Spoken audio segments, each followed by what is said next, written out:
Sorocaba e o professor Pedro Paulo da mesa.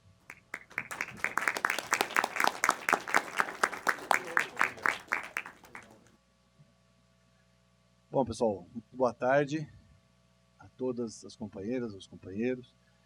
Agradecer o convite do Instituto, agradecer o convite do meu companheiro Guilherme Boulos, que já há algum tempo tinha dito que chegaria essa hora da gente falar aqui num evento organizado pelo Instituto sobre a tal da PEC 06, a tal da reforma da Previdência.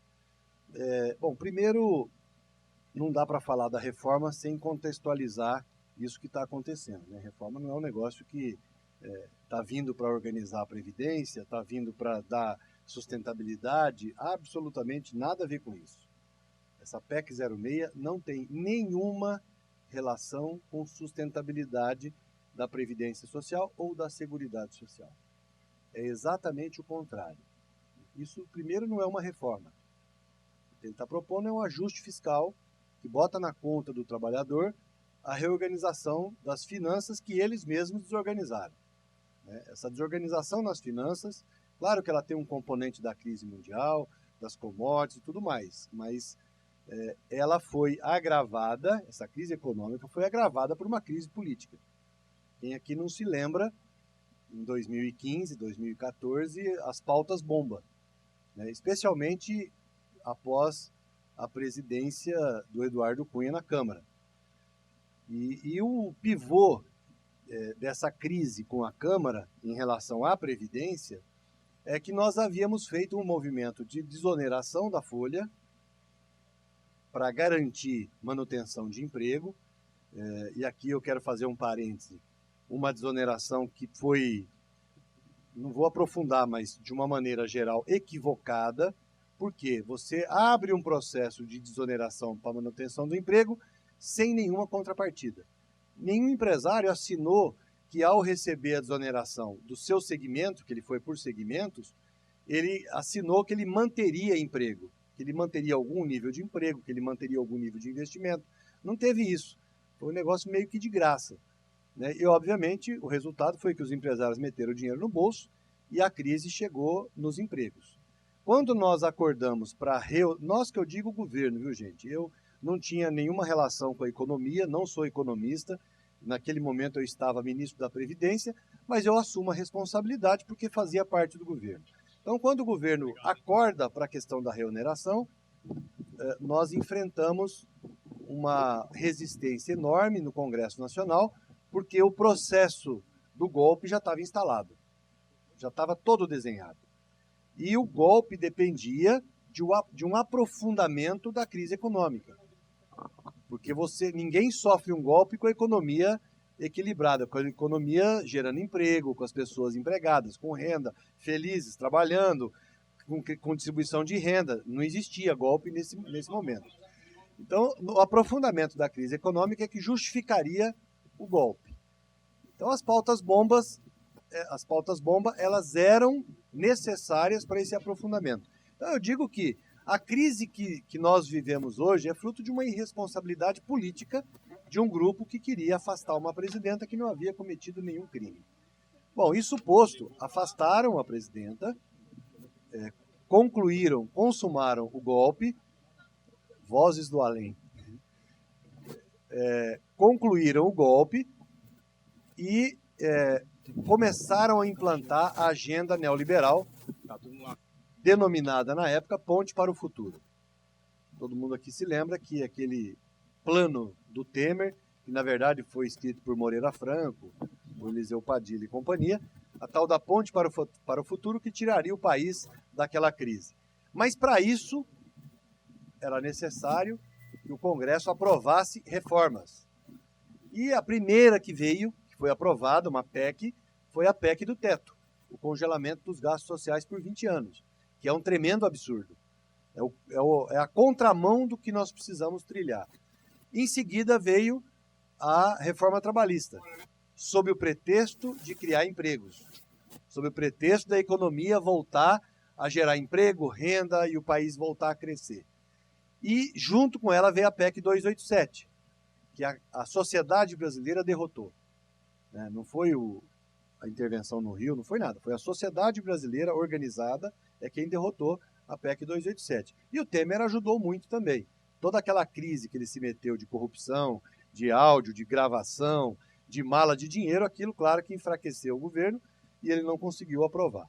Bom, não vou entrar aqui no processo eleitoral, porque valeria a pena, mas alguém já deve ter feito isso, ou fará, né, Guilherme, sobre a conjuntura. Mas o fato é que hoje nós temos um governo, tipo aquela coisa que está num lugar que ninguém entende como que chegou lá, né, mas está ali.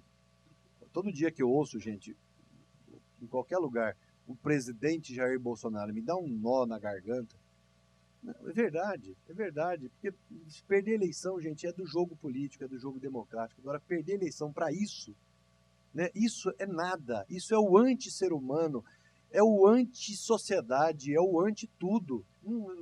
É inexplicável, A hora que eu vejo, eu falo, nossa senhora, isso é um karma enorme, nós vamos purgar aqui 5 séculos de erro nosso, porque não é possível uma coisa dessa presidindo. Bom, mas está lá. E mandou a tal da PEC. E aqui eu não conheço o cidadão, nunca tive com ele, não pretendo estar, mas olhando o comportamento e a biografia, ele não sabe absolutamente nada do que está nessa PEC 06. Não tem a mínima noção. Isso não foi construído por ele, isso foi construído pela equipe do Paulo Guedes, a mando, claro, dos patrões do Paulo Guedes. Ele também não é o patrãozão. Ele é um patrão, mas não é o patrãozão. O patrãozão é o mesmo que bancou o golpe, é o mesmo que bancou a eleição do Bolsonaro, é o mesmo que bancou o assalto aos nossos ativos, ao que o Brasil tem de riqueza, que agora está indo embora, né? Pré-sal, agora esse gás que descobriram também vai embora, a TAG já foi vendida, né? E num processo, gente, que para olhar, é escancarado. Num dia, o Fachin autoriza a venda de subsidiárias sem licitação. Pode vender. A Petrobras vende a TAG na mesma semana que ele autoriza. E na semana seguinte, anuncia a descoberta da maior reserva de gás do país, uma das maiores do mundo. Quem é que vai transportar isso? Quem que vai? É a TAG, que nós vendemos a preço de banana, que o preço dela vai lá em cima. E nós vamos ter que contratar a TAG para transportar esse gás que nós descobrimos, que já estava descoberto. A Petrobras já sabia disso. Então nós estamos vendo um assalto ao país, né? Isso é um dos temas. Mas voltando aqui à história da Previdência. Então por que ele apresenta essa proposta? Que não tem nada a ver com sustentabilidade. Essa proposta, gente, ela é infinitamente pior que a do Temer. As pessoas falam, mas é do Temer um pouquinho piorada. Não, não é um pouquinho piorada. Tem uma diferença central entre as duas. A proposta do Temer fazia alterações paramétricas no sistema. O que são alterações paramétricas no sistema? Você muda as regras dentro de um mesmo conceito, de um mesmo modelo de proteção social, que é o modelo de repartição, que é o modelo solidário. Mas esse modelo solidário não está ultrapassado? Ele não é falido? Ele não é insustentável? Não, não é verdade. Eu posso falar para vocês com muita tranquilidade sobre isso, porque eu tenho 33 anos de trabalho na Previdência Social. Eu fiz o concurso lá em 1985, um monte de vocês não tinha nascido. E ao longo desse tempo, ajudei a organizar o nosso sindicato, ajudei a organizar a nossa central sindical, e depois, quando o presidente Lula ganhou a eleição, passei a fazer parte do governo. E fui estudar os modelos de proteção social. Já que eu estava dentro da Previdência, da Seguridade, eu fui me formar em Seguridade. Então, eu fiz uma pós-graduação em Sistemas de Gestão de Seguridade Social. E fui entender o modelo europeu. Porque o pessoal falava o seguinte, não, o modelo brasileiro é ultrapassado, é falido, é ruim. Então, o bom é o americano, é o europeu. Aí eu fui ver, o europeu, gente, é o nosso. O nosso modelo veio do conceito europeu, bismarckiano, alemão. Só que ele é melhor do que o que está lá. Por que ele é melhor? Porque o Brasil é mais complexo. O Brasil é mais desigual. O Brasil é maior. Nós somos um país continental com 200 milhões de habitantes e com uma desigualdade enorme. Ou seja, nós pegamos um modelo, uma lógica de solidariedade e implantamos para dar conta de reduzir a desigualdade no Brasil. Eu não estou dizendo que o nosso modelo é perfeito, ele precisa ser melhorado ainda. Ele precisa ser aperfeiçoado, ele tem que ampliar ainda a sua cobertura. Mas o nosso modelo é um dos que tem maiores índices de cobertura do mundo. No Brasil, 86% das pessoas idosas têm benefício, têm proteção social. É um índice bem alto. Mas nós queremos aumentar mais ainda. Nós queremos que todas as pessoas tenham direito e acesso à proteção social.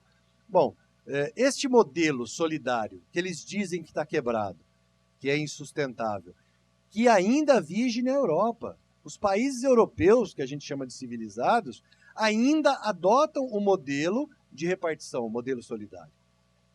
E por que ele fala que está ultrapassado e que ele vai implantar a nova Previdência? Essa nova Previdência não tem nada de novo e não tem nada de moderno. Tem um relatório da OIT, não sei se vocês tiveram acesso, mas eu posso disponibilizar se vocês não têm, que trata da capitalização no mundo. 30 países só implantaram a capitalização. 18 já voltaram atrás. Tem alguma coisa errada aí.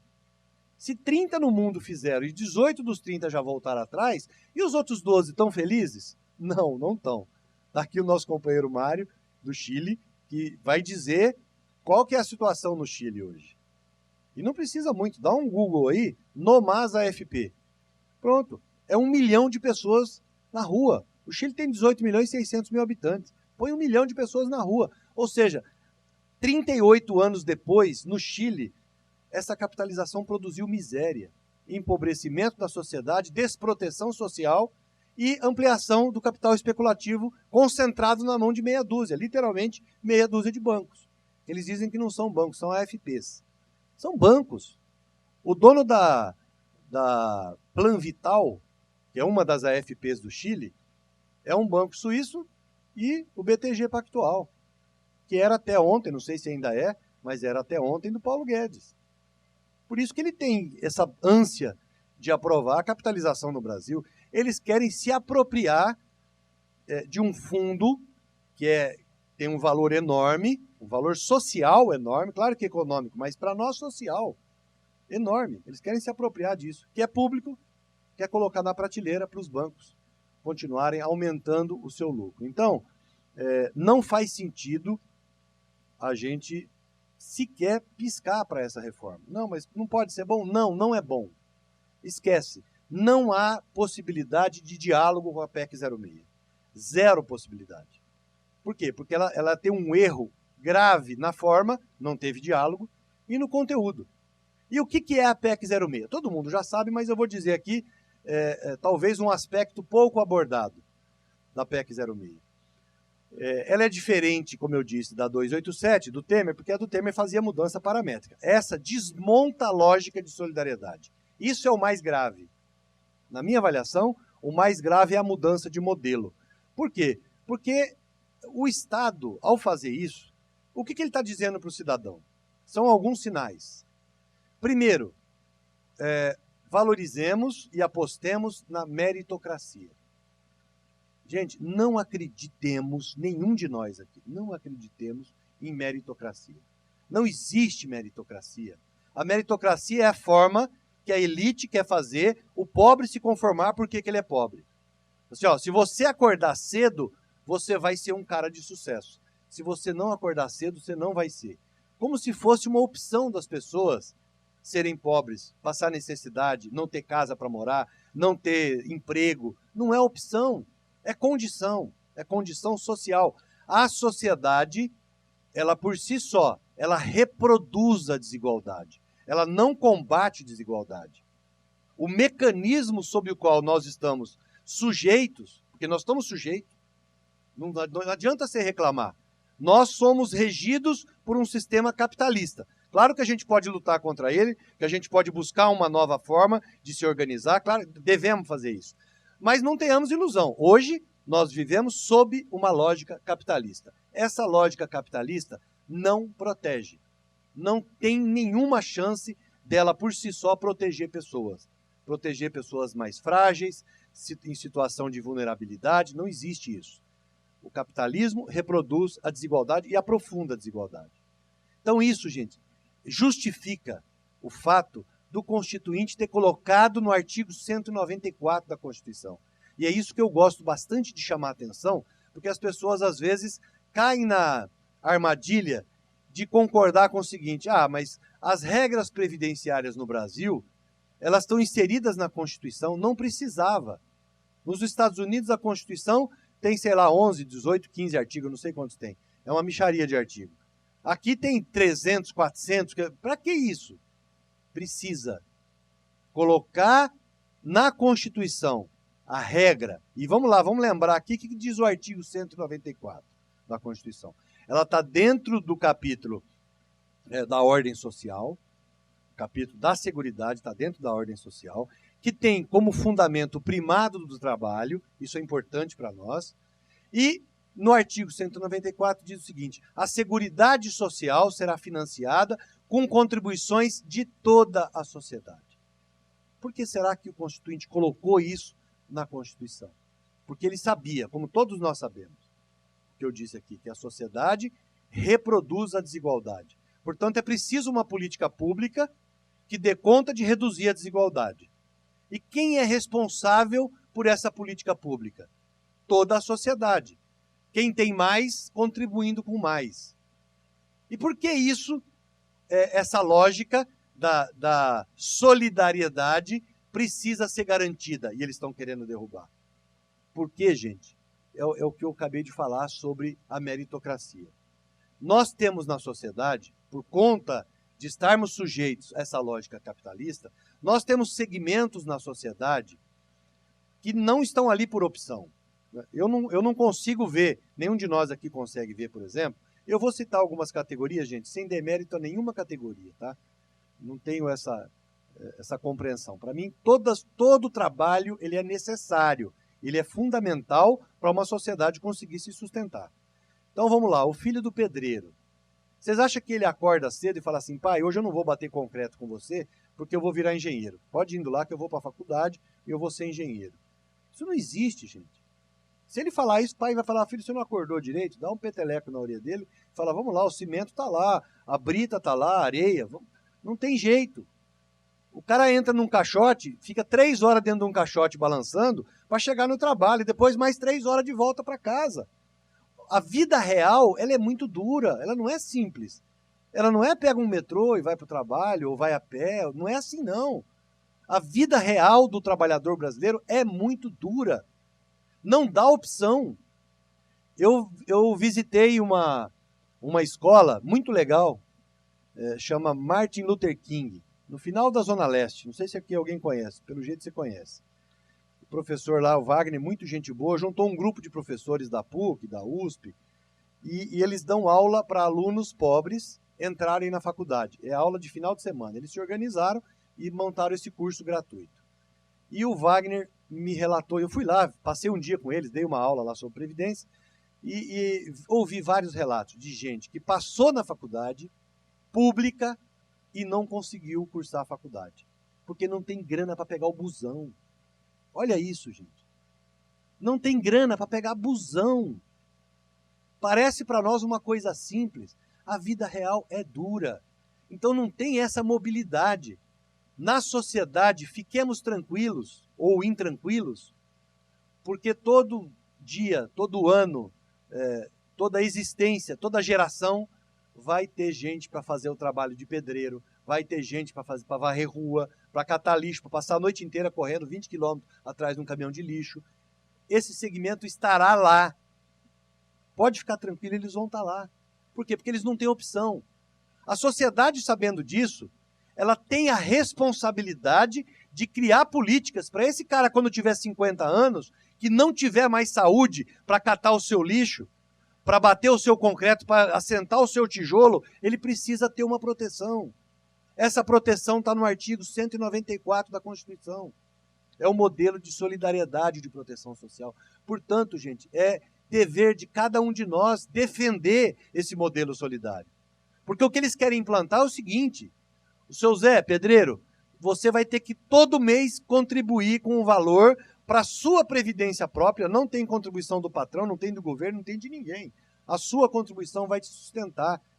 Cara, isso é cruel com os trabalhadores, com mais baixa qualificação, com mais baixo salário, que perdem mais o emprego e que adoecem mais rápido, porque trabalham em funções que têm uma exigência maior da sua saúde, um desgaste maior da sua saúde.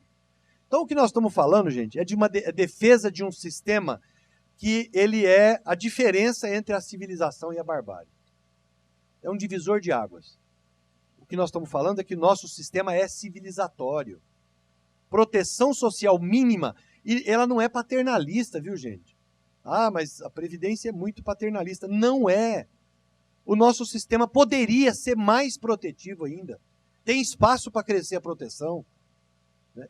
Agora, o que eles estão querendo fazer é, primeiro, desconsidera a importância das pessoas, desconsidera a situação de vulnerabilidade de várias categorias de trabalhadores.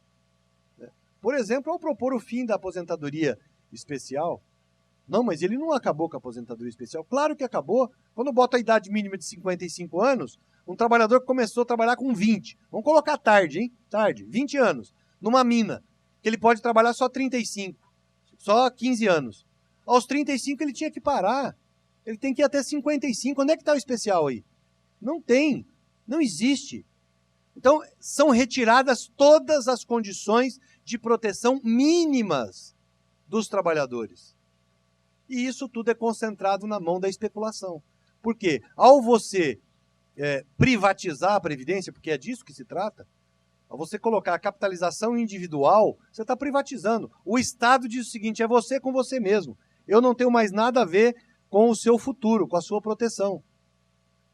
E mais, isso vai custar muito dinheiro. O que é mais cruel, eu brinco às vezes, falo o seguinte, o governo nos sentencia à morte, fuzila a gente e nós pagamos a bala que ele gastou para fuzilar a gente.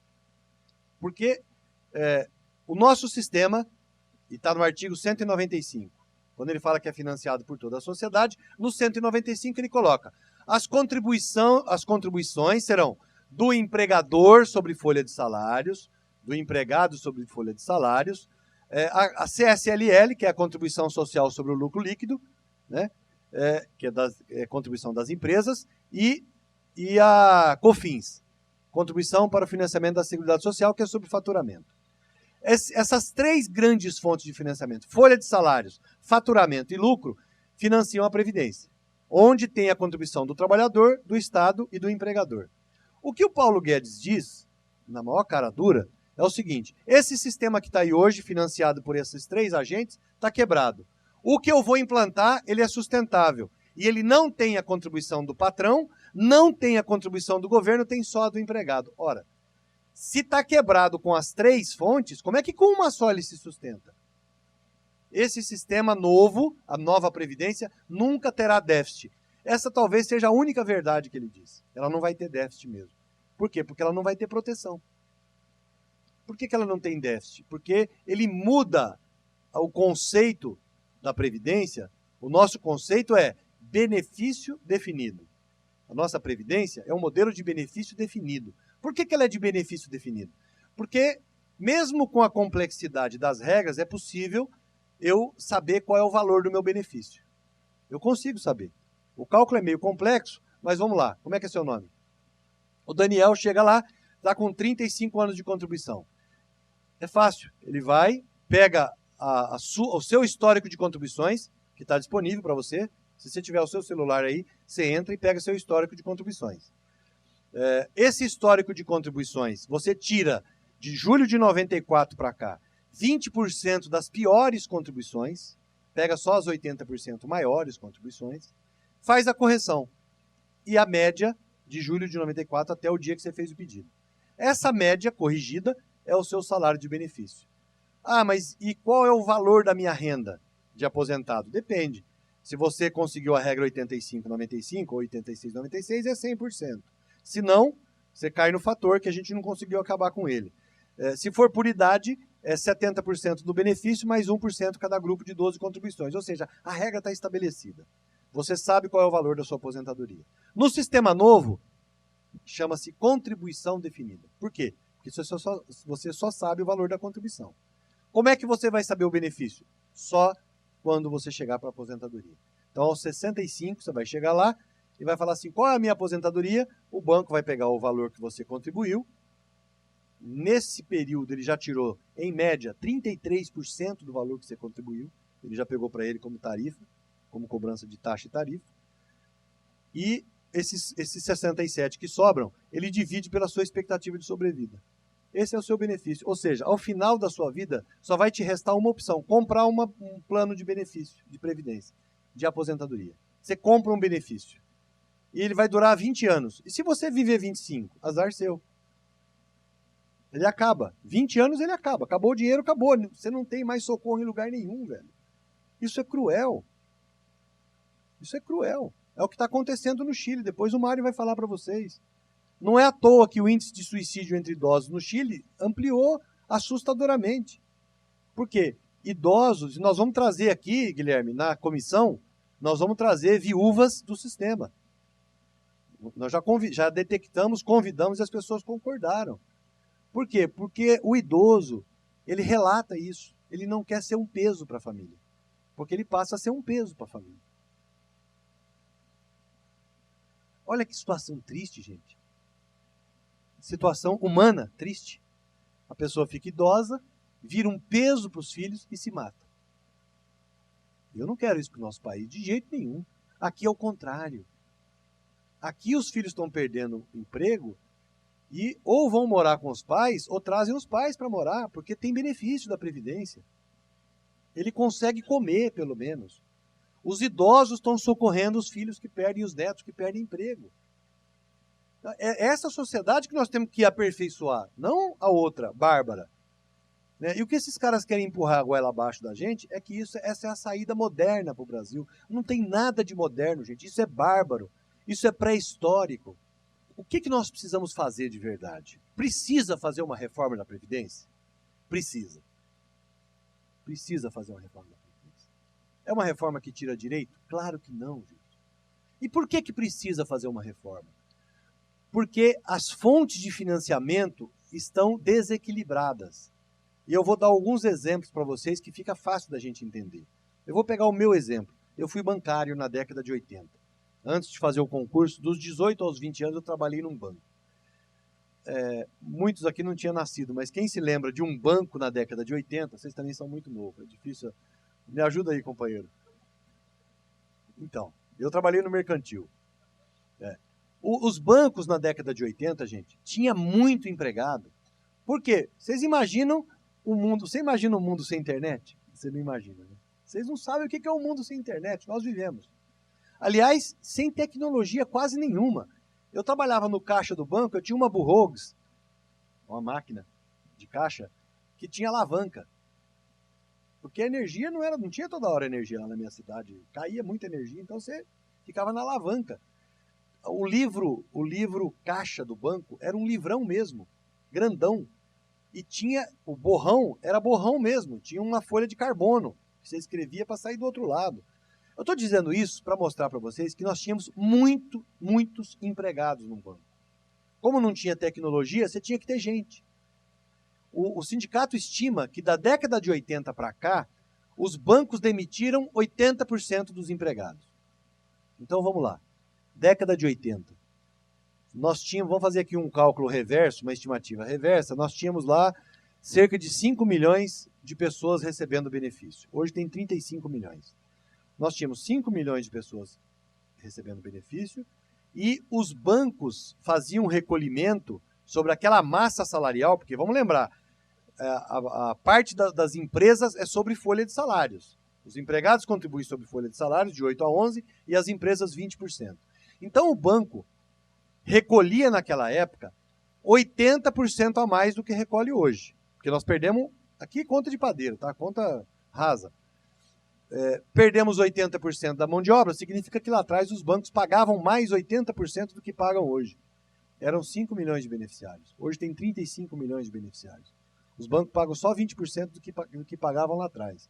A pergunta é, os bancos perderam 80% do lucro? Ou 80% do faturamento? Claro que não, gente. Claro que não. Eles têm recorde em cima de recorde de faturamento e lucro. E estão pagando menos previdência. E onde está a injustiça? O cara que tinha uma empresa de ônibus, lá no interior, que tinha, sei lá, 50 ônibus em 80, hoje, se ele tiver 50 ônibus, ele tem os mesmos motoristas que ele tinha lá atrás. Tinha 50 motoristas, hoje ele tem 50 motoristas. Eu quero dizer para vocês o seguinte, o empresário que não consegue substituir gente por tecnologia está pagando mais do que o cara que substitui. É preciso rever essa conta, esse equilíbrio. Precisa botar na mesa aqueles que substituíram gente por tecnologia e os que não conseguiram substituir, para fazer um reequilíbrio dessas fontes de financiamento. E mais, entrar na reforma tributária. Nós não podemos falar em previdência sem falar em tributação. Por quê? Porque o problema da previdência não está no gasto excessivo. Nós não temos descontrole na despesa, gente. A nossa despesa tem um crescimento vegetativo estável. O problema nosso é queda de arrecadação. Então, a economia precisa voltar a crescer. Se isso acontecesse, a gente teria já o reequilíbrio da Previdência. Até 2015 ela era superavitária. O regime urbano tinha superávit. Nós chegamos a ter 35 bi de superávit ano. Isso não é mágica nenhuma, é emprego, carteira assinada, distribuição de renda. O que os caras estão fazendo vai na contramão disso. E para reorganizar essa tributação, precisa ter uma reforma tributária. E aí eu cito 2 ou 3 coisas que são gritantes e que a gente fala pouco. Na Previdência existe uma coisa, na tributação em geral, mas na Previdência, tem uma coisa chamada renúncia fiscal. Se a gente não discutir renúncia fiscal, não se pode falar em benefício. E o que são as renúncias fiscais? Algumas empresas não pagam contribuição à Previdência. Por quê? Porque o governo assim determina, manda um projeto de lei, aprova e pronto. Então nós tínhamos já, até 2015, quase 60 bilhões ano de renúncias fiscais. Não é pouca coisa. Aí, em 2017, o governo Temer, não contente com esse montão de renúncia, ampliou de uma forma absurda. O que ele fez? Mandou a MP 795, que foi chamada de MP do trilhão, que virou Lei 13586. Sabe o que essa lei diz? Empresas petrolíferas estrangeiras que venham explorar petróleo, gás e tudo aqui no Brasil, não pagam tributos. Ora, gente, são empresas pequenas que precisam de ajuda? Não. Shell, Chevron, Esso, Exxon, BP inglesa, só tubarão do petróleo internacional. Por que raio que o Brasil tem que isentar tubarão do petróleo internacional de contribuição previdenciária, de pagar tributo? E, por um outro lado, vai tirar direito do trabalhador pobre? Não faz sentido nenhum, gente. Tirar 1 trilhão da economia, 1 trilhão e 100, não faz sentido. É contrassenso. O Brasil precisa de economia crescendo. Economia crescendo é dinheiro girando. Ele vai tirar 1 trilhão e 100 da economia e concentrar na mão de banco. Vai aumentar o ganho do capital especulativo e retirar o bem-estar, o mínimo de bem-estar que as pessoas ainda têm. Não faz nenhum sentido. Nós não podemos aceitar isso.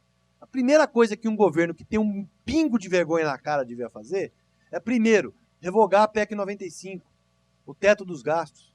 Não dá para conviver com esse teto dos gastos. É impossível qualquer país manter um estado de proteção com essa PEC. Segundo, revogar a reforma trabalhista.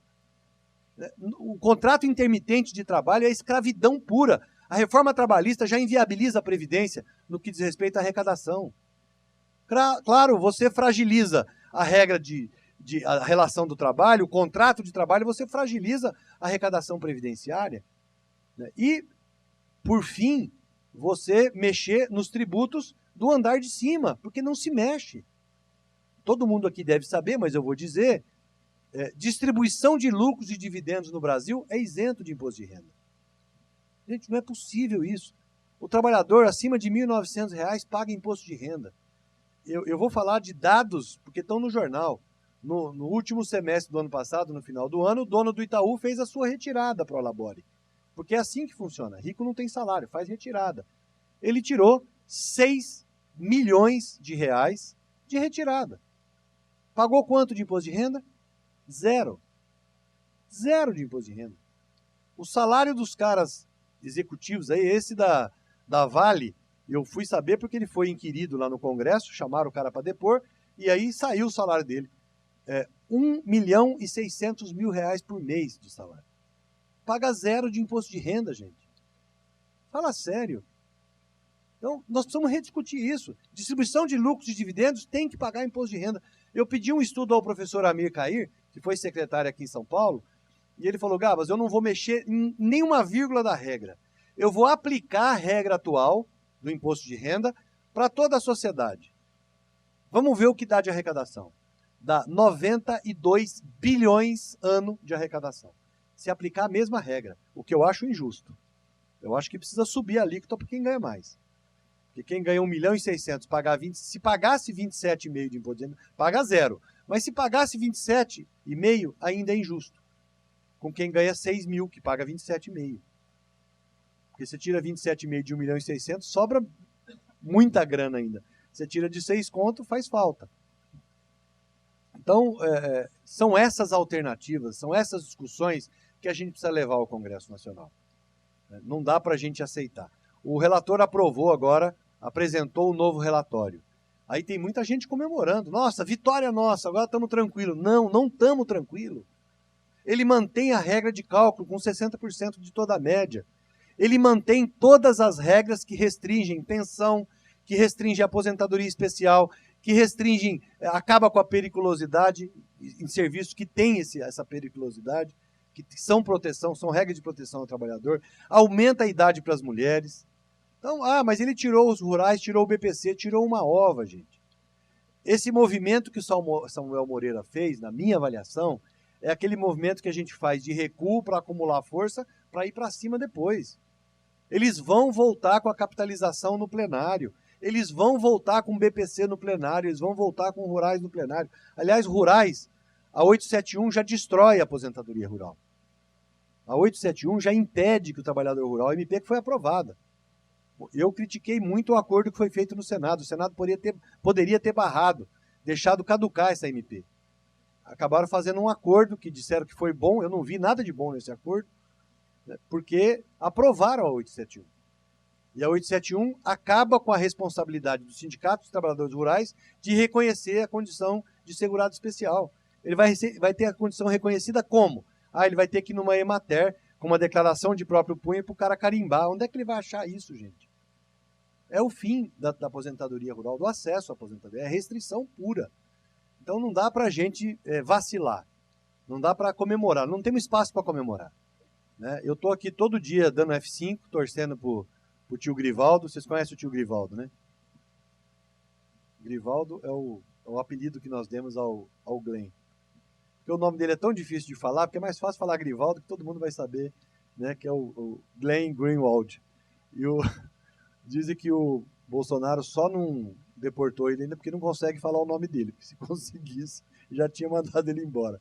Então a gente apelidou o rapaz de Grivaldo e estamos torcendo aqui para o Grivaldo soltar mais. Precisa vir os áudios do Marreco, né?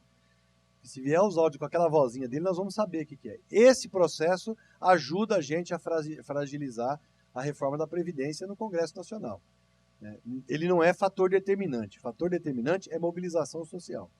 É pressão para cima dos parlamentares. Eu chamei a atenção aqui, por último, só para concluir, eu chamei a atenção aqui nesse processo, falei com várias lideranças, da CUT inclusive, que o Samuel Moreira é um deputado federal de São Paulo. Ele ficou quase um mês com esse relatório fazendo e tranquilo. Eu não vi nenhum acampamento em frente ao apartamento dele, eu não vi ninguém buzinando, corneta. Nós estamos deixando como se fosse um processo normal, democrático. Não é, nós estamos numa guerra, gente. É uma guerra. O cara está sofrendo um ataque de robô lascado aí na rede social. Eles não estão brincando. E a gente está tratando como se estivesse num ambiente democrático. Nós não estamos num ambiente democrático. A gente precisa fazer guerrilha também. Encher o saco do cara na casa dele teria surtido algum efeito. Se não para ele, para os outros. Falar, peraí, esse povo não está de brincadeira. Eu não defendo agressão, não defendo violência, não sou da paz. Agora, da paz, mas dentro da guerra. E se você está em guerra, como é que você faz? A paz que eu falo é no tratamento. Você tem que ter civilidade, mas tem que ser firme. Tem que ser propositivo na história. Tem que ter ação concreta. Senão, eles vão continuar atropelando a gente como estão fazendo. Eu não estou tranquilo em relação a esse relatório. Ele tem grande chance de passar e tem grande chance de passar piorado. Eles podem agregar de novo coisas que a gente conseguiu na pressão retirar. Nas perguntas agora a gente aprofunda mais. Valeu, gente. Obrigado. Muito obrigado, Ricardo. Dá prosseguimento com a fala do Pedro Paulo. Bom, eu queria, antes de tudo, agradecer o convite feito aqui pelo Instituto Democratize. Queria louvar a iniciativa de constituição do Instituto e agradecer, em particular, a figura do Guilherme Boulos, do Valfrido Vard e do meu companheiro aqui, Marco Antônio Rocha.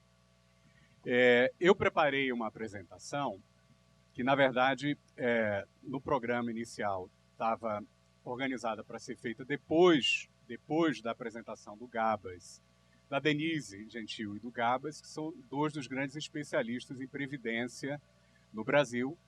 Então, eu resolvi, digamos, não apresentar muito os detalhes do que a gente está discutindo hoje em dia e também não apresentar tantos os números. Essa apresentação aqui tem vários dos números que o Gabas colocou, mas eu deixei no final para que depois ela seja disponibilizada para o público aprofundar o estudo dessas questões. Então, o que eu vou fazer, na verdade, que é algo que eu acho que é complementar ao que o Gabas fez e provavelmente que a Denise faria também, é fazer uma discussão mais conceitual para armar o público, inclusive o público que vai estar assistindo aqui a apresentação depois, para a gente entender o que a gente discute quando discute sentido da reforma da Previdência, não é? Particularmente, como é que a Previdência se articula com o capitalismo e com as diferentes formas de organização do capitalismo ao longo da história. Tá? Eu acho que isso é fundamental para a gente entender o que está sendo posto. Né? A pergunta do seminário em geral é o seguinte: é necessária ou é preciso fazer uma reforma da Previdência? Eu acho que, antes da gente colocar essa pergunta, a gente tem que fazer duas perguntas anteriores a essa. Tá? A primeira pergunta é a seguinte: é reforma da Previdência para quem? Não é? E reforma da Previdência para quê? Por quê? Porque, em função da resposta que a gente der a essas duas perguntas, a gente vai traçar necessidades da reforma da Previdência que são completamente diferentes, como o Gabas aqui já anunciou para vocês. Para simplificar, eu acho que há duas visões sobre a reforma da Previdência e sobre a Previdência em geral. A primeira visão é uma visão que eu posso chamar uma resposta individualista para essa questão. É preciso reforma? Resposta individualista é a primeira. A segunda é o que a gente pode chamar de resposta comunitária. Tá? Então, eu vou basicamente traçar o que seriam essas duas respostas de uma maneira extremamente simples, que em sociologia ou economia a gente chama de tipos ideais, né? Tipos ideais extremos, mas colocando para vocês que, na verdade, na realidade, os diferentes sistemas de previdência no mundo são um equilíbrio, são para um lado ou para outro, mas nunca num extremo. Eles são um equilíbrio instável entre esses dois elementos ou essas duas respostas. Tá? Logo, uma reforma da Previdência sempre é o quê? A tentativa de mudar esse equilíbrio que existe em alguma direção. Tá? Evidentemente,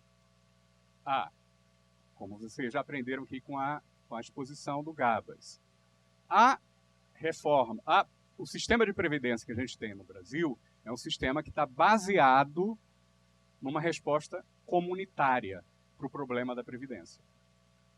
E o que o governo quer fazer, o governo Bolsonaro quer fazer, é alterar radicalmente esse sistema na proposta original para produzir, provavelmente, o sistema mais individualista da história. Tá certo? Em que os componentes tipicamente contributivos ou comunitários, ou de solidariedade da Previdência, desapareceriam com o tempo. Não necessariamente num primeiro momento, mas a maneira como os dois sistemas conviveriam, capitalização e contribuição, eliminariam ao longo do tempo o sistema contributivo. Se tiver tempo, eu vou explicar para vocês como isso seria feito. Tá? Bom, o que querem essas duas visões, a individualista e a comunitária da Previdência? Bom, a visão individualista, ela quer, em geral, basicamente transferir os riscos da velhice e, no fundo, todos os riscos sociais. O risco da viuvez, o risco da orfandade, o risco do desemprego, mas o principal risco para as nossas sociedades, hoje e para o futuro previsível, previsto pelos demógrafos numa sociedade moderna, o principal risco, o mais sério, é o risco da velhice, né? Então ela quer transferir esse risco para o indivíduo ou para a família do indivíduo. A segunda resposta, a resposta comunitária, por outro lado, ela considera necessário oferecer proteção social contra os riscos. O que ela pressupõe? O que ela pressupõe? Que nós vivemos numa comunidade de destino. Que os diferentes indivíduos não são indivíduos isolados, autônomos, que não têm nenhum tipo de responsabilidade com o destino dos outros indivíduos e com a comunidade que eles partilham com os outros indivíduos. Certo? Nós consideramos o inverso. Nós consideramos que nós temos uma comunidade de destino e, por conta disso, a sociedade deve distribuir responsabilidades pela proteção social de uma maneira que seja a mais justa possível. Claro, são essas duas visões que, digamos, se defrontam. A visão individualista, evidentemente, como o Gaba já colocou, ela basicamente apela à moralidade da responsabilidade individual e ao dito, suposto, mérito individual. Quer dizer, o sujeito que foi responsável para não, como eles gostam de dizer, viver além dos seus meios, não consumir demais e poupar ao longo da vida, e ao mesmo tempo o sujeito que teve mérito, que teria sido reconhecido pela sociedade, o mérito diferenciado, um esforço ou uma competência, uma qualificação extra, reconhecido pela sociedade por meio de uma remuneração superior, né? Esse indivíduo é premiado com as poupanças que ele fez ao longo da vida e ele não tem que assumir nenhum tipo de responsabilidade, no fundo, com o destino do semelhante, tá? Com o destino dos outros indivíduos e cidadãos que participam da mesma comunidade em que ele vive. Então, se acontece algum risco sobre esse outro indivíduo, o problema é do outro indivíduo. Eu não tenho que arcar com qualquer tipo de financiamento pela suposta falta de mérito desse outro indivíduo ou pela falta de responsabilidade, por exemplo, de poupar desse outro indivíduo. Né? É claro que a nossa visão, a visão comunitária, ela relativiza o mérito individual. Né? Marco Antônio Rocha, por exemplo, nasceu numa família da alta burguesia carioca. Sempre estudou nos melhores colégios do Rio de Janeiro. Sempre foi incentivado, teve tempo para estudar, incentivado a entender o valor do estudo e da disciplina de estudo e de trabalho. Tinha tempo para isso. Certo? Então, dá para dizer que é mérito individual do Marcos a posição que ele ocupa na sociedade? Não é? Ou não é pura sorte dele ter nascido numa família que ocupava uma posição social, que inclusive lhe transmitiu várias qualificações e capacitações do ponto de vista até da responsabilidade, da disciplina do trabalho, por exemplo. E a herança, certo? Como todos sabemos aqui, o Marcos é o exemplo disso aqui, tá certo? Isso é a ideia de meritocracia, uma ideia falsa, porque ela descontextualiza o indivíduo da estrutura social onde esse indivíduo nasce e da posição que ele ocupa. Então, tem alguns que já estão, digamos, não é, numa corrida de 1.000 metros, eles começam correndo com 800 metros, só falta os outros 200 metros, tá certo? E com tênis da Adidas, certo? E com uma roupa leve da Nike, digamos assim. Os outros partem ali do ponto zero com peso no pé, tá certo? Não tem como eles vencerem a corrida. Esse que é o problema. O discurso da meritocracia é um discurso falso, né? Por isso que nós temos que compartilhar riscos e ser responsáveis pelo destino de todos que participam da produção coletiva da riqueza. Ninguém é uma ilha. E essa visão individualista, ela vende constantemente, inclusive nos filmes de Hollywood, que todos são ilhas. Basta, como colocou o Gabas muito bem, o sujeito acordar cedo, ralar, ter força de vontade que ele vence na vida. Mentira! Não tem como vencer na vida. Tá certo? Por conta das posições sociais que os indivíduos ocupam na estrutura da sociedade. Ok? Bom, e esse problema, basicamente, ele se coloca no capitalismo, como sistema social. Vou tentar explicar rápido, mais ou menos rápido, o que é o capitalismo. Porque antes do capitalismo, nas sociedades tribais, que o Marx e o Engels chamaram de comunismo primitivo, digamos assim, e mesmo nas sociedades imperiais que extraíam riqueza dos camponeses, né, nas cidades que exploravam comunidades camponesas do entorno, o que você tinha?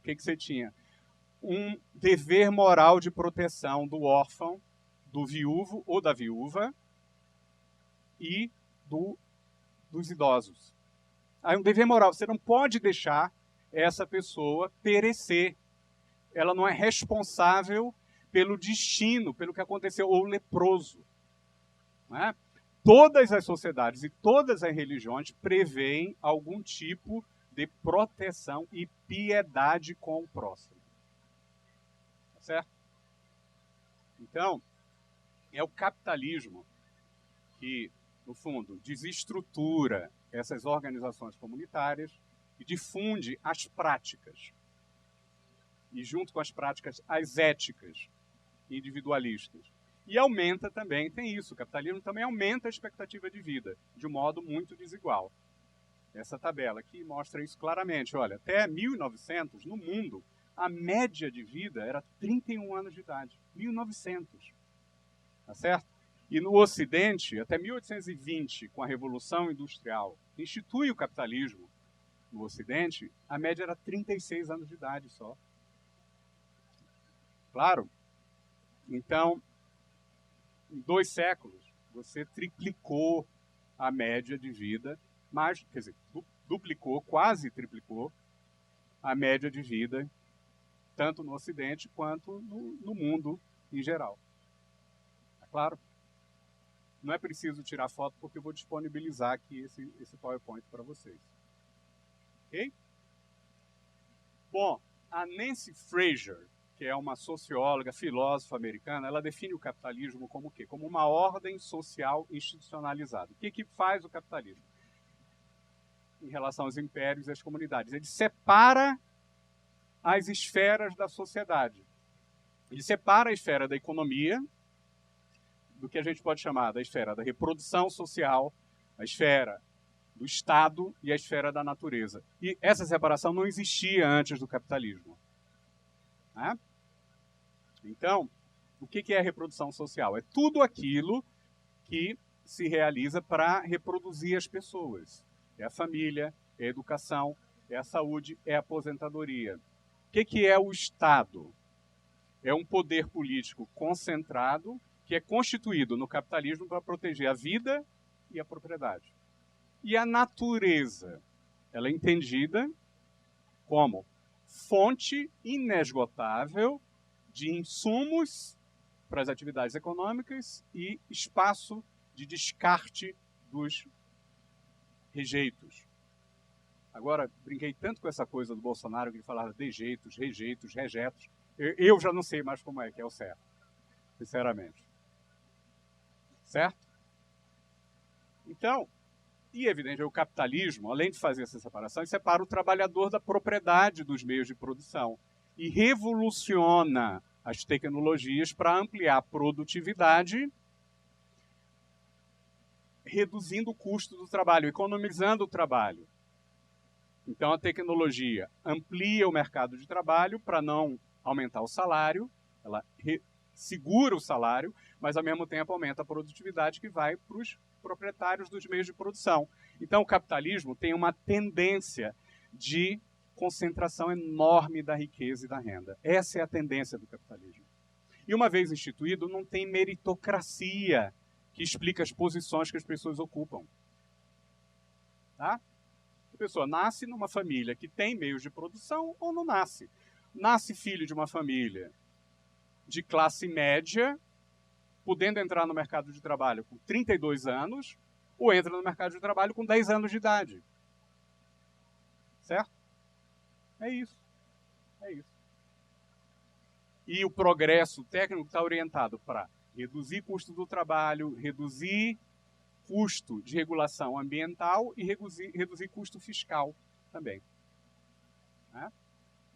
Então, dada essa separação, o capitalismo toma as pessoas como recursos humanos, a natureza como recursos naturais e o Estado como um ofertante de repressão ou a garantia de determinados serviços para a reprodução da ordem social. Tá?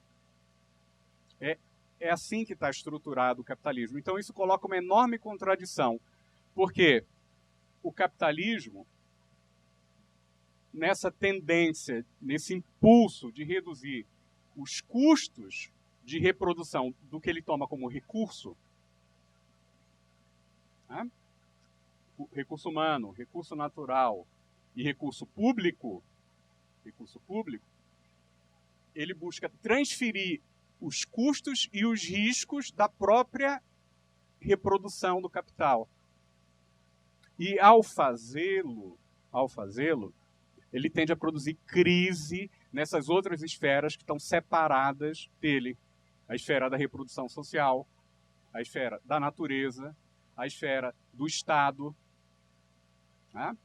E ao fazer isto, ele encontra também a resistência de quem?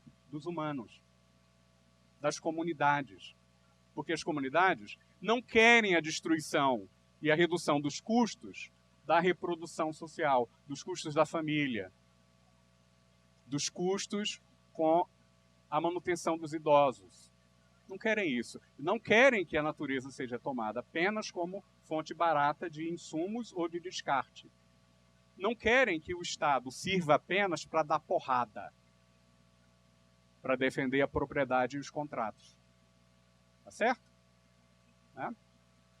E, em função disso, essa tendência produz crises enormes. A principal é a da década de 30, até a de 2008. Tá? A sociedade se organizou e reagiu a essa tendência destrutiva do sistema. E as formas de reação, como vocês sabem, são o fascismo, o socialismo real, a social-democracia ou a democracia cristã. E nas sociedades ocidentais, todas essas são formas de fazer o quê? De proteger a sociedade dos impulsos destrutivos do sistema econômico. E aconteceram no mesmo momento por causa da ameaça de destruição da civilização, tal como ela existia ali na década de 30 e 40, com a Segunda Guerra Mundial. Ok? Então, o sistema de seguridade social surge nesse contexto, nesse momento, aí na década de 30. E o sentido desse sistema é, basicamente, o de evitar que os riscos do desemprego, da velhice, da viuvez, da doença, os diferentes riscos da vida sejam incorridos apenas por pessoas que têm destinos individuais muito desiguais, porque isso destrói a ordem social, como a gente está vendo no Brasil hoje. Tá? E a Previdência Social, ela instituiu essa proteção contra os riscos, ao contrário do que diziam os que defendiam o sistema existente, ela não produziu menos crescimento econômico. Né? Muita gente dizia, lá nos anos 30, o seguinte, que um sistema de seguridade social não cabe no PIB, não cabe na economia que existe. E que vai fazer essa economia deixar de crescer, porque aí os capitalistas não vão conseguir poupar, porque os trabalhadores vão consumir demais, ou vão ficar irresponsáveis demais, porque não são forçados a trabalhar pelo risco de perecer. Né? E aí, teoricamente, a queda do crescimento econômico vai inviabilizar o financiamento das proteções sociais. Esse era o discurso. É o mesmo discurso que se faz hoje, que a Constituição de 88 e a Previdência não cabem no orçamento e na economia brasileira. Mas, por que cabiam até 2015? Por que cabiam até o Joaquim Levy? Certo? Por que cabiam até o governo Temer? Ok? E posso garantir para vocês, os estudos, e o principal do sujeito, no historiador chamado Peter Linder, diz o seguinte, que o aumento da proporção do gasto social no PIB dos países desenvolvidos não trouxe nenhuma queda de ritmo de crescimento. Pelo contrário, acelerou o crescimento econômico. Sabe por quê? Porque quem tem muito pouco recebe e gasta tudo. No Brasil, quem ganha até R$ 2.500 não consegue poupar, meu Deus do céu. Quer dizer o quê? É um dinheiro que gera demanda. E empresário não investe por conta da promessa do Paulo Guedes ou do Bolsonaro. Empresário investe se tem demanda. Se o dinheiro vai para ele, mas não tem demanda, essa poupança flutua no sistema financeiro. Ela corre e compra papéis na Bolsa de Valores. E ela produz crise financeira. Tá certo? Então, esse período não teve durante 30 anos, nenhuma crise financeira relevante. E é o período de maior taxa de crescimento da história. O Estado Social passa de 6% do PIB para 22% do PIB na média dos países desenvolvidos, em 25 anos. No Brasil, o gasto social aumentou, sabe quanto? 2% em 15 anos. Estamos falando lá de 25% de aumento de participação do gasto social no PIB, né?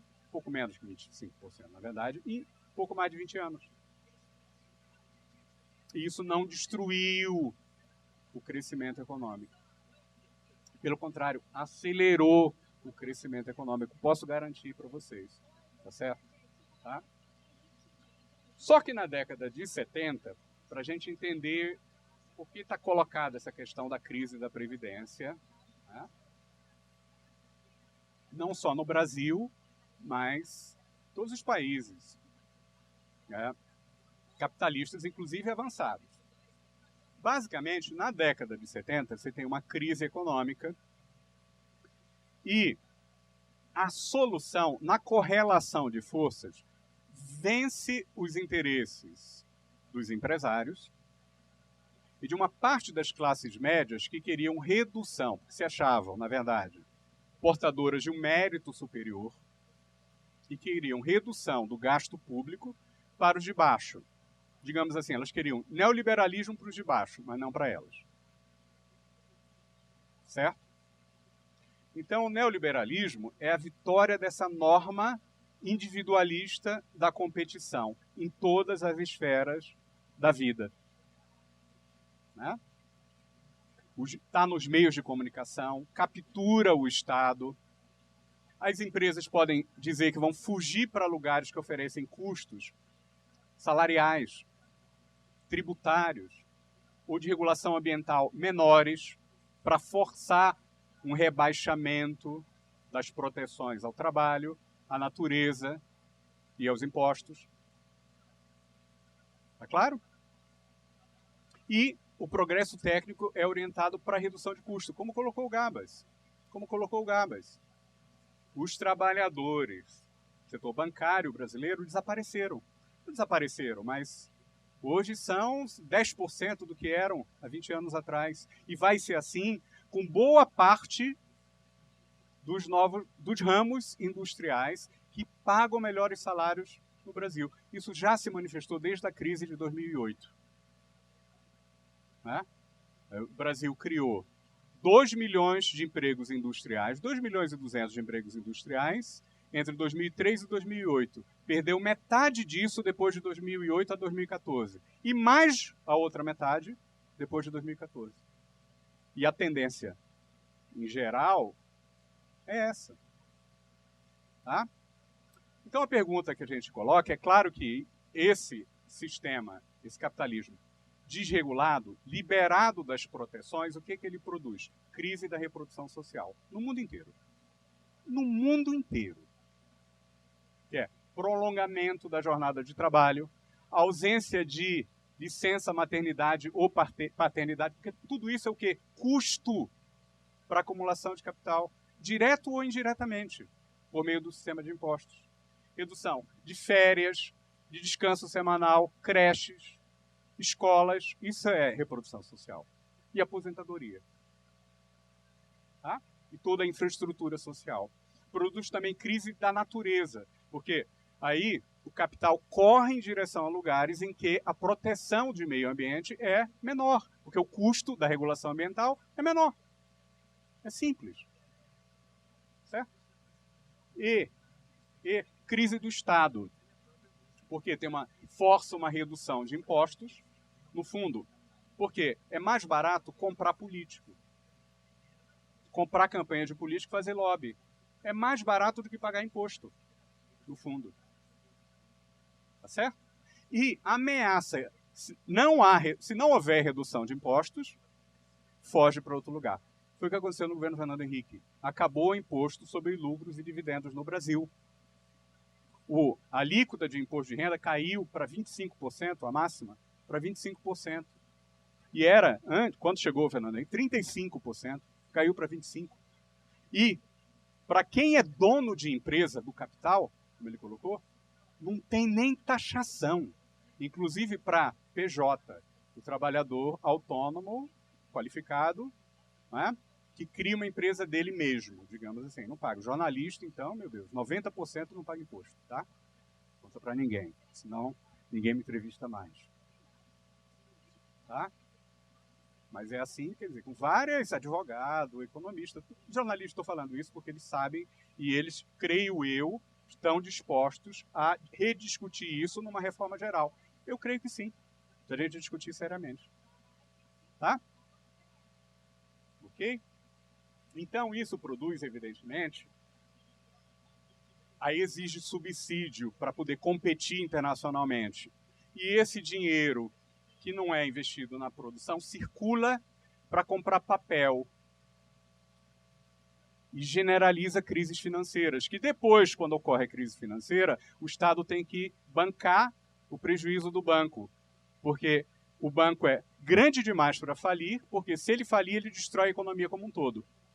Pô, então está na hora de nacionalizar o banco, na verdade, né? Não socializar os prejuízos do banco. Certo?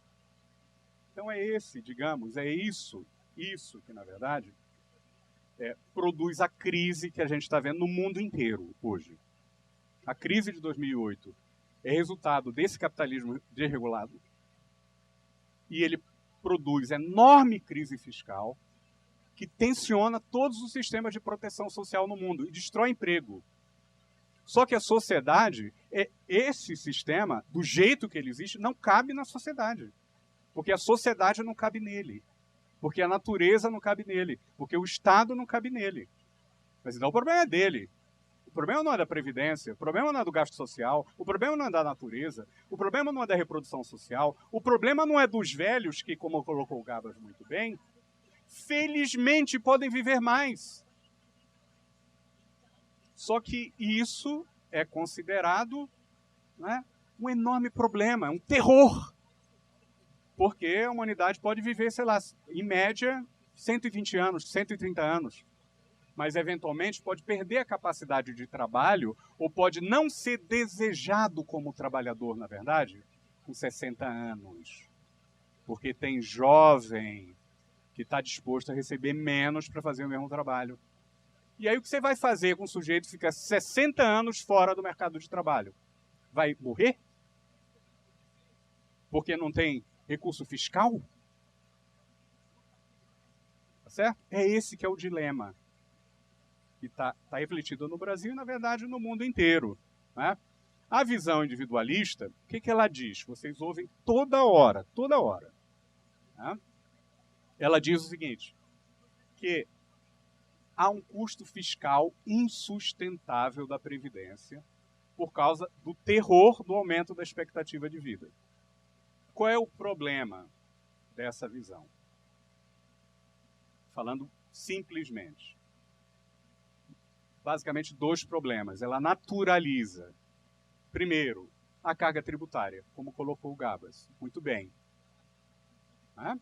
Tem um custo fiscal insustentável se você mantiver a isenção da taxação de lucros e dividendos daqueles que têm os meios de produção que aumentam a produtividade e que desempregam. Ué, mas então se você tiver um conjunto de proprietários de robôs no mundo que fazem tudo, quer dizer que você não vai taxar os proprietários de robô para financiar a vida dos que não têm emprego porque não conseguem competir com o robô? Não tem cabimento.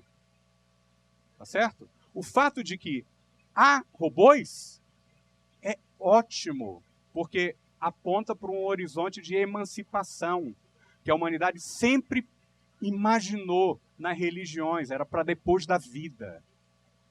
Tá certo? Mas agora é uma possibilidade real. Real. É esse que é o problema.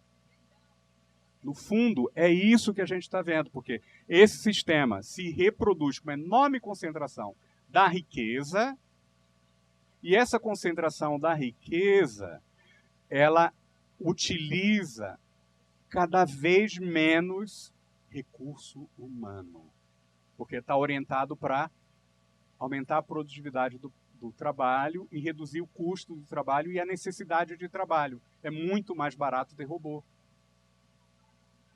Certo? Então, você não pode naturalizar a carga tributária.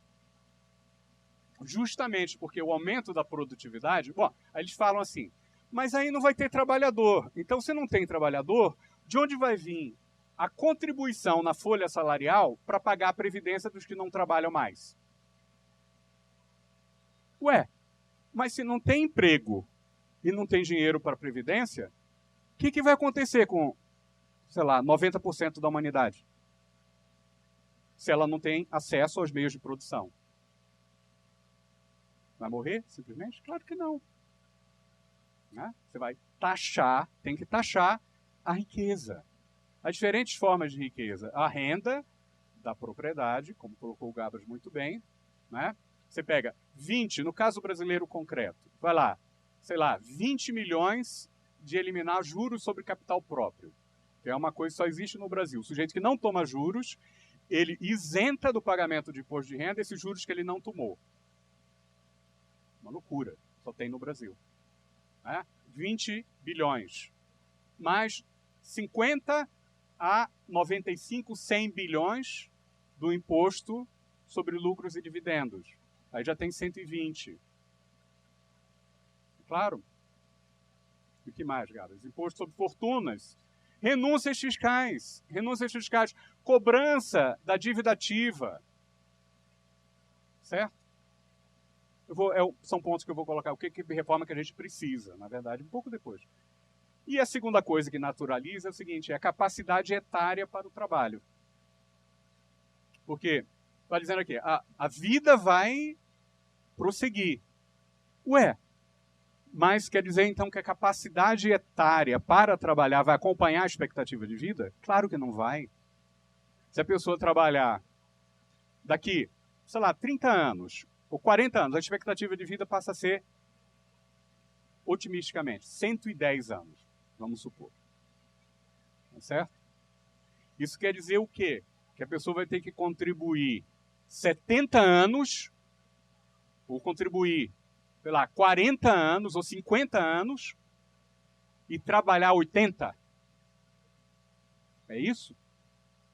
Mas não vai ter emprego, porque evidentemente o cara fez 60 anos, está fora do mercado de trabalho. Então você não pode naturalizar a capacidade de trabalhar. O problema não é fiscal, o problema é de incapacitação dos humanos para o trabalho. É isso que a gente tem que colocar. Tá certo? Mas, ao mesmo tempo, as pessoas têm que sobreviver. Né? Não pode deixar os incapacitados morrerem por falta de recursos até para trabalhar em atividades autônomas, porque não tem meios de produção. Terra. Urbana ou rural, por exemplo.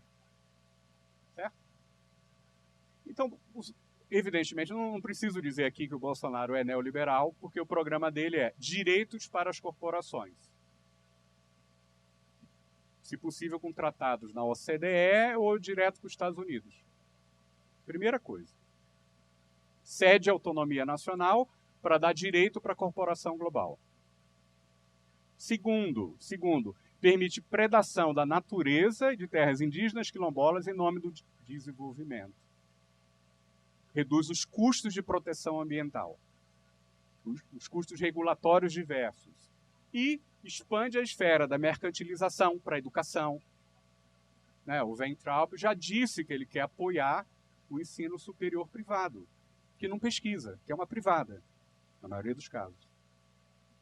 Certo? Ou vai destruir o SUS.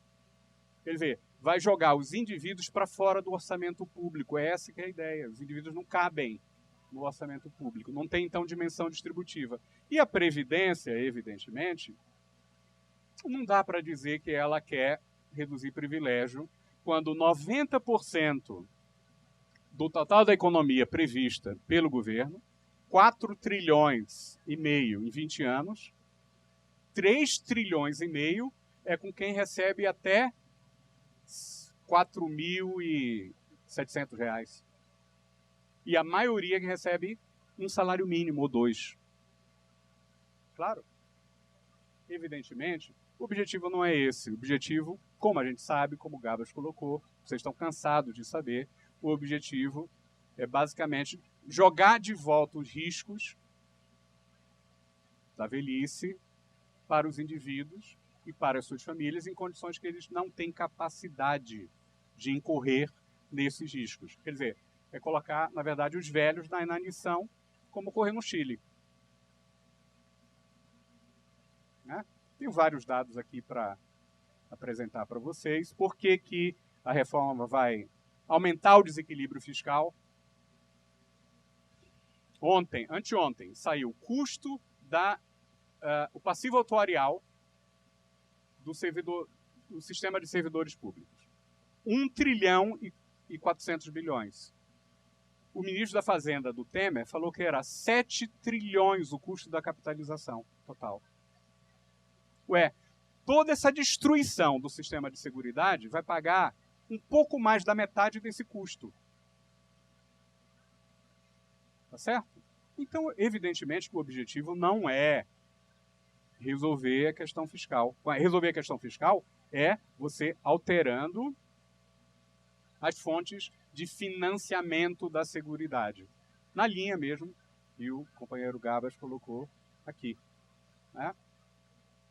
Vou deixar isso aqui para vocês. Só para concluir, eu acho que a gente vai jogar agora essa aqui para tentar empatar. Eu acho. Acho que a gente não vai conseguir ganhar. Mas se a gente perder, vamos lutar para não perder, para empatar. Né? Talvez a gente tenha que discutir a questão do teto do funcionalismo. Né? E particularmente com proposição de leis para, particularmente, evitar uma interpretação muito liberal que o judiciário faz a respeito daquilo que permite receber acima do teto. Porque se isso for regulado legalmente, é mais difícil ter criatividade judicial na hora de interpretar a lei. Porque tem alguns casos que são absurdos, a gente não pode compactuar com isso.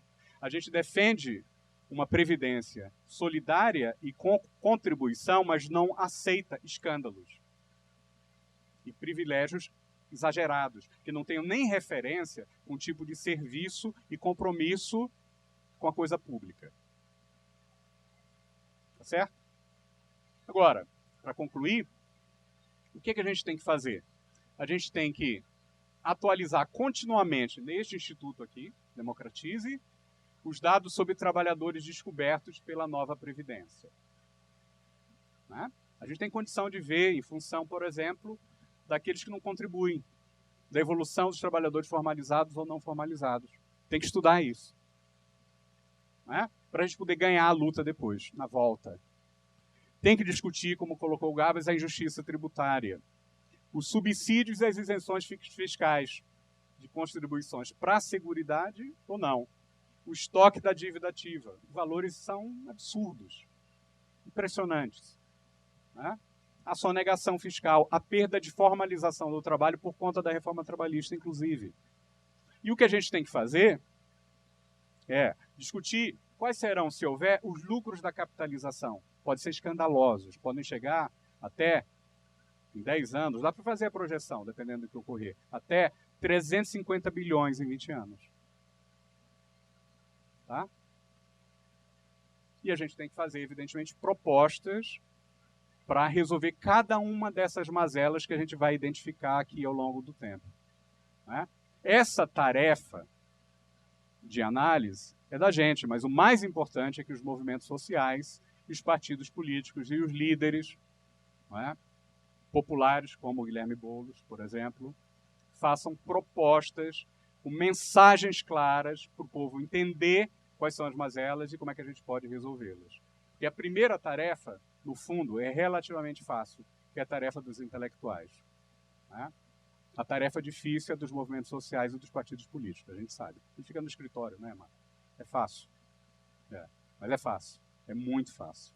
Tá? A gente não tem o mérito que o Blazer parece indicar. Tá certo? E eu espero que esse instituto facilite o diálogo entre essas duas partes dessa luta. Tá? Muito obrigado.